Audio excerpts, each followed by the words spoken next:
us off? All right, Charles, let's start with the obvious, the remarkable goal by Yeah. Jacob. How'd you see it unfold from your distance? Yeah, I mean, I'll talk about Jacob in a second, but I just say from the team, I just was really impressed all night with the entire match. I thought the entire match is a really good performance from us, and it's one of those where if I say that and we don't have the miraculous moment at the end by Jacob, everyone's probably thinking, oh, it's Troy trying to say some sort of like coach talk and make everyone feel better about a performance in which they didn't take any points away.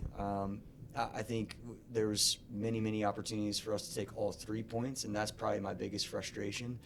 But the thing that I'm happiest the most with is seeing our group continue to push the game. Down 2-1, continue to push the game, get the penalty call. We missed the penalty, continue to push the game. And they fight to the end. And we're trying to like really change the energy in our club, and we've been doing that for a year now.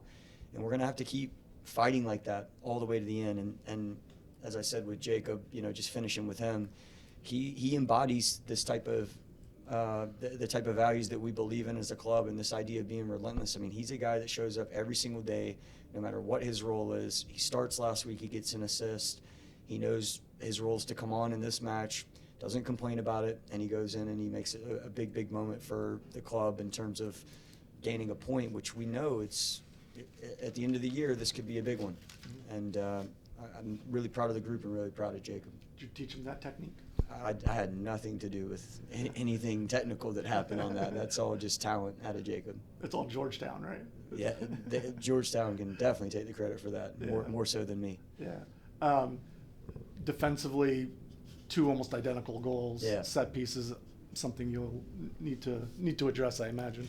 Yeah, I mean, certainly because we give up 2 goals in set pieces. But I think in general, though, I come away again, and I don't think we make the opponent earn the goals. And that is something that I don't want to be a narrative. I'm tired of saying that. You look at the goal Jacob scores, I mean, that is really difficult to pull off. And then the first goal is an excellent build-up and a very nice goal.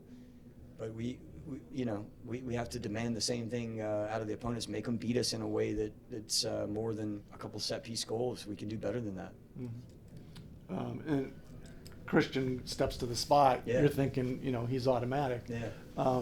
Was there anything you saw in his approach or fatigue or the cold or anything? No, just one of those things? I hope we get one next week and he'll be ready to step up and bury it. I think you have to give Chris Brady a lot of credit, though. That's the only thing that I think is something that may have been different in the circumstances of he made a couple good saves, one on Christian, one on Bodge. Yeah. Okay, good. Quick one for me. Rita Zuhir came on and made his debut. Can you talk a little bit about the impact that he had? Yeah, he's a guy that he joined us late in our roster build process, and what we saw from him was a young, talented player. We knew him from Montreal, and we knew some of his loan stints that he had in the USL over the past couple of years.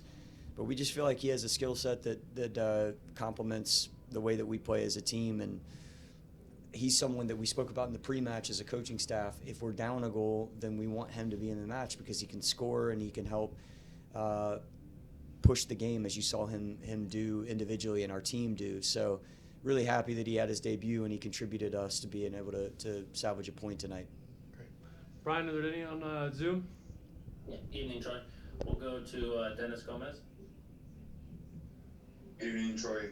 Congrats on the late tie. I just want to ask you really quickly. Earlier this season, you mentioned that in order to not be in the position that you were in the playoffs last time, where you come to the last games, you gotta win and capitalize in these games. What was missing defensively to be able to get a win tonight? Yeah, I mean, tonight you can point to set pieces and maybe our marking wasn't tight enough, and I would say probably the moments that came before the set pieces were earned by Chicago, I think we could have done better in our defensive structure. But I'm not backing away from that statement. I mean, I think if we shore those moments up, then it's a different conversation. It's 3 points and not just 1 point. So we have to be honest whenever it's not in the way that we want. Thank you. That's it from Zoom, Troy. Thank you so much. Thank you, guys. Thanks, Josh.